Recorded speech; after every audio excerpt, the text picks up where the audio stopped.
सभी ब्रह्मांडों से और परमात्मा द्वारा रची सृष्टि से परिचित होकर कहते हैं, अनंत कोटि ब्रह्मांड का एक रति नहीं भारे, सतगुरु पुरुष कबीर हैं ये कुल के सिरजनहारे। वो कबीर कौन है? हम सुल्तानी नानक तारे, दादू को उपदेश दिया, जात जुलाहा भेद न पाया, वो काशी महे कबीर हुआ। अब ये है वो सारे ब्रह्मांडों का रचनार, मूल मालिक।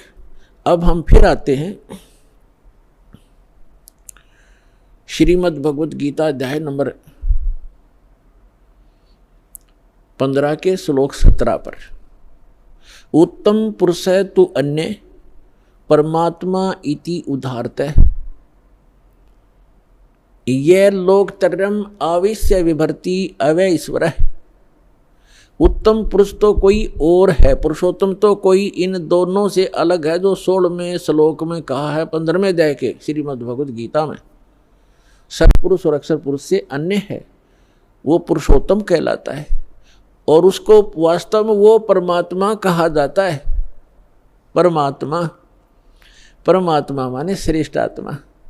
श्रेष्ठ आत्मा वही होता है जो किसी को दुख ना दे, किसी के बेटा बेटी की मृत्यु ना करे, कैंसर ना करे, किसी को रोग से युक्त ना करे, दुखी ना करे, उसको परमात्मा कहते हैं, श्रेष्ठ आत्मा, अच्छी आत्मा। और जो यहाँ हम देख रहे हैं बूचड़ खाना, किसी हॉस्पिटल में जाकर देख लो हाहाकार मची हुई है, और घर घर में देख लो कोई किसी रोग से दुखी, कोई किसी से दुखी, किसी की टांग कटी है, किसी का हाथ कटा है, कोई आंखों से अंधा है, कोई पैरालाइसिस से तड़प रहा है। तो इस लोक, जिस लोक में हम रह रहे हैं, ये इस परमात्मा का लोक हो सकता है? ये तो कसाई आत्मा का लोक है, इस काल का लोक है जहाँ हम रह रहे हैं। ये कबीर भगवान ने आकर बताया। और जिन महापुरुषों को परमात्मा सचखंड लेकर गए अपने सुख में स्थान पर, और फिर उनको गवाह बनाकर, साक्षी बनाकर वापस छोड़ा, उन्होंने भी यही बताया कि ये लोक ठीक नहीं, एक स्थान और है जहाँ जाने के बाद जीव फिर कभी लौटकर वापस इस गंदे लोक में नहीं आता, और वहाँ कोई दुख नहीं, वहाँ वर्द अवस्था नहीं, वहाँ मृत्यु नहीं।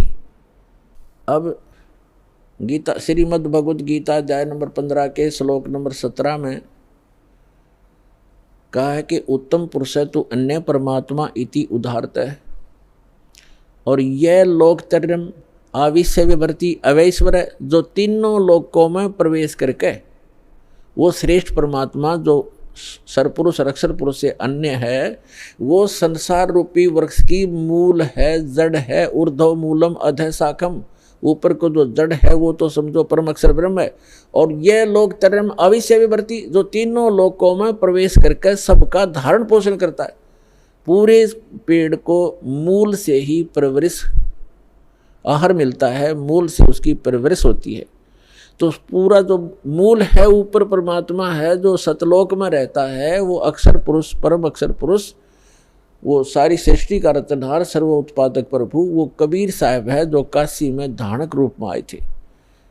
उस परमात्मा ने विधान बना के छोड़ दिया है। उस विधान अनुसार जो चलेगा, उसको जैसा भी यहाँ का जो कर्तव्य है, लाभ है, उस अनुसार उसको मिलता रहेगा, उसी प्रकार उसका जन्म मृत्यु होता रहेगा। और इस जन्म मृत्यु से बचने के लिए विधान बनाया है, जो उसको अपनाएगा, उसको अप्लीकेबल कर लेगा, उसका जन्म मृत्यु छूट जाएगा। तो वो